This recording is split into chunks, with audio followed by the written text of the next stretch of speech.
ఎంతనో పూజలు, దాని ఉండన బాధ్యతలు అన్నీ మన వైశ్య కమ్యూనిటీలో ఉంటుంది. బృహస్పతి బుక్ నేను తీసినాను. దాంట్లో బోడి పండ్లు పోసేది పత్తిలం, బిడ్డలుగా అన్నప్రసన్నం చేసేది అది ఉనింది. కుబేర పూజకు అట్లా అనేసి తనిగా బుక్ కదా తీసి పెట్టిండాము. మనవళ్ళ బుక్లో వచ్చి దీంట్లో మీరు వేసిండారు. నిండా యూస్ఫుల్గా ఉండారు. అనంతవ్రతం నోములు వేసిండారు. అదిను మాకు నిండా యూస్ఫుల్గా ఉండింది. అందువలన మన ఋషి గోత్రాలు బట్టి దాని ఒక పూజలే ఇచ్చిండారు. కనికా పరమేశ్వరికి పుష్పమాల పూజ ఇచ్చిండారు. ఈ పూజలన్నీ నిండా వ్యత్యాసంగా ఉండారు. మేము ఈ ఆడి శుక్రవారం పోయిన ఆడి శుక్రవారంతో ప్లాన్ చేసి చేస్తాము అట్లా ఉండాము. పోయినసారినే చేసి ఆ మరి డిఫరెంట్ అయిన పూజలు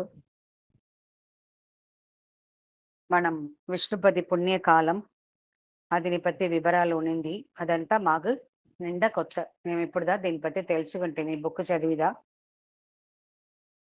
తనిగా ఉండే ఫ్యామిలీలో ఉండే ఆడబిడ్డలకు నిండా యూస్ఫుల్గా ఉన్నాం. అదే మరి చిత్రపుత్రుడు కథ తని బుక్ కదా పెట్టి ఉండాము. ఇప్పుడు మీరు దీంట్లో ఇన్క్లూడ్ చేసి ఉండేది మాకంతా నిండా యూస్ఫుల్గా ఉండాలి. ఆ మరి ఈ పుస్తకంలో ఉండే వైటిమే నిండా బాగుంటుంది. ఈ బుక్ వచ్చి మనం ఒక గైడ్ మారి పెట్టుకోవచ్చును. ఇంటికి వచ్చే వాళ్ళకి గిఫ్ట్గా ఇచ్చేదానికి ఒడిబాలు కట్టేదానికి ఈ బుక్ ధారాళంగా యూజ్ చేయొచ్చు.